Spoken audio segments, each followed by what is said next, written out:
సంతోషం.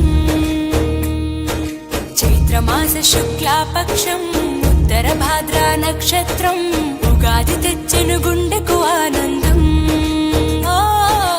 ఆయని గురుతులు అయ్యను మన సొంతం.